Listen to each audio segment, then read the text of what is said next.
Thank you for listening to the Good Neighbor Podcast, West Denver. Here's a quick message from our sponsor, Local Works Wheat Ridge, provided by its Executive Director, Paige Piper. Local Works is a nonprofit organization whose mission is to make Wheat Ridge a more vibrant and sustainable place to live and work. Our mission and action is programming that provides neighborhood revitalization and small business support, keeping and growing the businesses we know and love in Wheat Ridge. In simpler form, we provide connection. Connection to business, connection to community. This is the Good Neighbor Podcast, the place where local businesses and neighbors come together. Here's your host, Meg Smit. Welcome to episode number 1 of the Good Neighbor Podcast, West Denver. Today, I have the pleasure of introducing and interviewing Meg Smit, the executive producer, host of this new show, the Good Neighbor Podcast in Denver, Colorado. Meg, welcome to your show. How are you doing? Good, thanks. It's kind of fun to get started, I bet. You've been working on this for a little bit of time, getting it all set up, and you have quite a reputation in the community already. And I know this podcast is going to be a raving success, but you have listeners now who are probably asking, who is this Cindy person and what's this all about? So let me bring them up to speed real quick. My name is Cindy Butner, and I work with Charlie McDermott, who back at the beginning of the COVID outbreak created a podcast to help local businesses in Southwest Florida get their inspiring stories out into the local community during the lockdown. We call it the Good Neighbor Podcast because local businesses are the foundation for a strong and vibrant community, providing jobs, important products and services, donating to and supporting so many local charities, and overall, just enhancing the quality of life for local residents. They truly are good neighbors, but they don't always get the credit they deserve. So Charlie thought the Good Neighbor Podcast would be a great platform to give local business owners a voice. This proved to be so popular. The Good Neighbor Podcast has expanded into many other communities all over the country. And now, yes, thanks to Meg, the West Denver area has its very own Good Neighbor Podcast.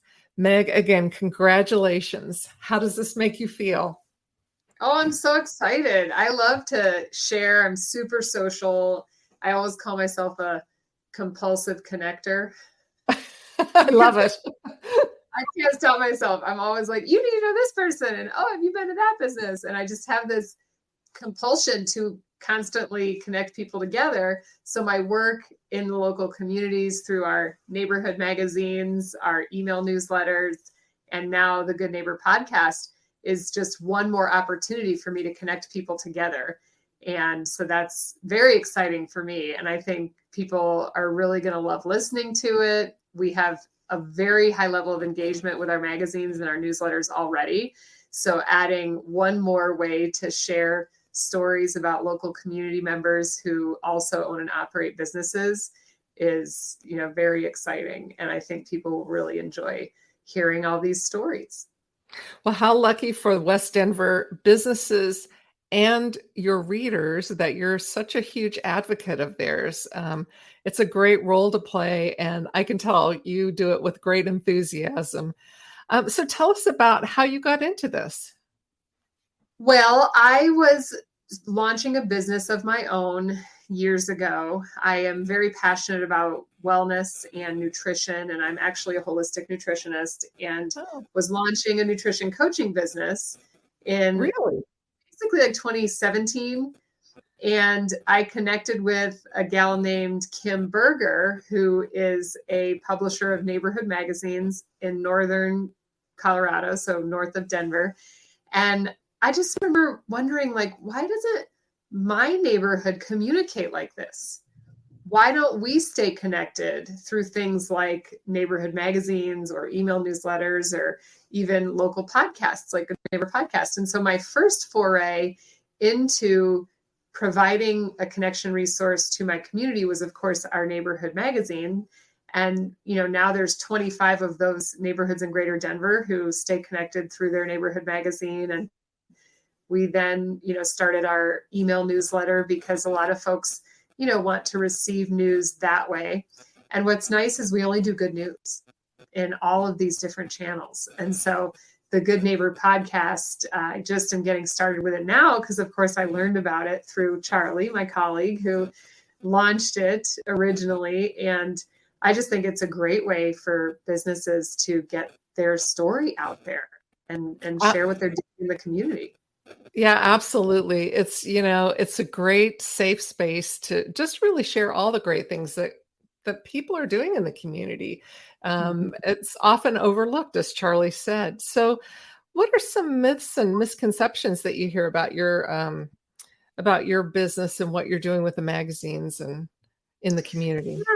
Well, I think that a lot of folks are, I think, just confused about how to get involved, and when you see something like participating in, the community in this way, it gets on your list, but a lot of times people are so busy that they just don't do the research to figure out how to get involved. And so I'm trying to make it very easy for everyone through the ease of the process with the gnpwestdenver.com website, where you just go on, you pick a time, it's in your calendar, and then we meet, to chat about your business, or even making it easy through our email newsletters. So once a month, these newsletters go out, and all you have to do is click a button to either get involved yourself or share a story about something in the community that you're passionate about, or even nominate other people to be featured. So you can nominate residents to be featured. You can nominate athletes and coaches and educators. You can nominate veterans. You can nominate pets. Like, we'll feature any community member, even the furry ones. Of course, they would not participate in the podcast. That's more article style. And then nominating businesses to be featured is easy too. And so I think that's been the biggest thing to demystify people, because I think that, people who even know me and receive our publications and email newsletters are unsure, like, how do I actually get involved? And their lives are so busy that they don't really take the time to think about it. And so I'm trying to just make it as easy as possible and communicate that it's super simple. You just click a button. Yep. Yeah, I mean, it only takes about 15 minutes to record a session, and off you go back to your day. And it's I think that's really interesting that you've really, it's not your magazine, it's not your podcast. You're really putting it out there for it to belong to the community and really connect the community. Absolutely. Yeah, that's and they awesome. Don't have to pre-write something. A lot of folks, I think they shy away from participating in a lot of these different modalities because or these channels, because they're thinking, oh, I'm going to have to sit down and write an article and then send it to them. And it's like, well, really, no, you can just answer some questions. I'll lead it. I'll make it painless. That's awesome. So what are you doing for fun when you're not working on your business?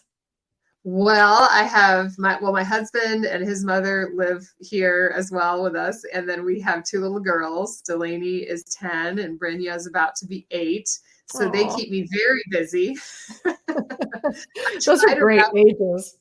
They're so fun and so excited, and just, everything's like, and they've got all their activities, of course. So we pretty much, I wrap up my day around when school gets out.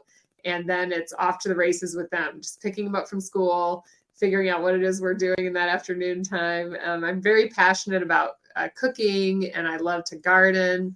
So those are things that I tend to spend time on. And then just doing fun things as a family. I like to go to concerts. I like to, do like family activities, hiking, biking, all that kind of stuff. So we keep ourselves pretty busy. It sounds like it. It sounds like, can I come over and have some fun with your family? That sounds like a lot of fun. Well, we're laughing, but, everybody goes through a hardship or a life challenge that they've risen above. Can you think of anything that because of it, you feel stronger, or it's made you had a learning from it? Yeah. Well, I mean, the reason I got so into wellness and nutrition is because I had some big nutritional issues. I have celiac, And, it took a decade to figure that out.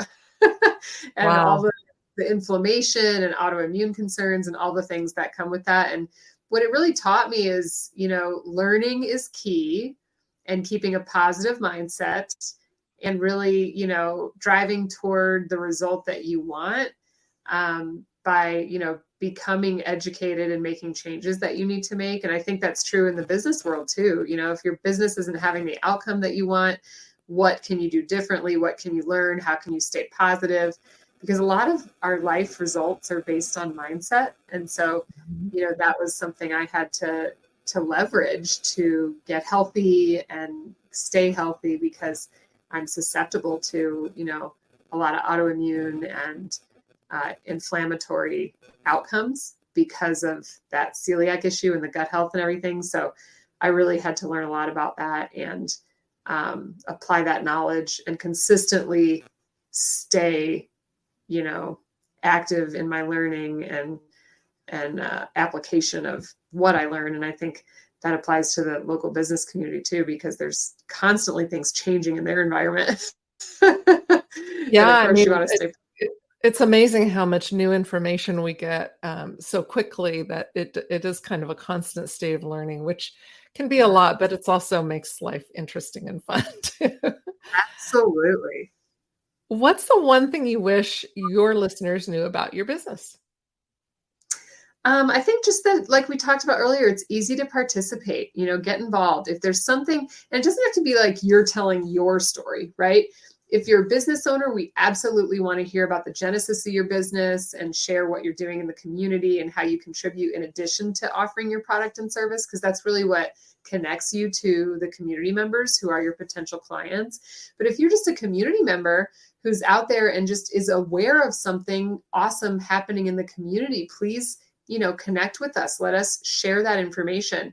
It doesn't have to be you being on the cover of a magazine. If you're shy and you don't want to do that, you're still connected to things in the community that are happening, to individuals in the community whose stories are worth sharing. And we would love just to have nominations and content and ideas. And we're happy to write that content too. So just, stay in touch with us, shoot us ideas, and we'll do the rest. It's not hard. So how can your listeners learn more and contact you? Yeah. So if you want to participate and be interviewed on the Good Neighbor West Denver podcast, then just go to gnpwestdenver.com. If you're interested in connecting with me about, content or anything else, you can always call me at 720-295-9588. That's 720-295-9588. You can connect with our team that way. And then you can also, send us email there. You can link to that through the gnpwestdenver.com website as well. And nominate folks, stay in touch with us. We are also on social media, Applewood Living, Wheat Ridge Living, and Golden Living. Our 3 magazines are available on Facebook and Instagram, where you can send us messages and follow us for local content. So there you have it, folks. Meg Smit, executive producer, host, and publisher, and somebody you can reach out to. Meg, congratulations again, and have a great time with your new podcast. Thank you. Thank you for listening to the Good Neighbor Podcast. To nominate your favorite local businesses to be featured on the show, go to gnpwestdenver.com. That's gnpwestdenver.com, or call 720-295-9588.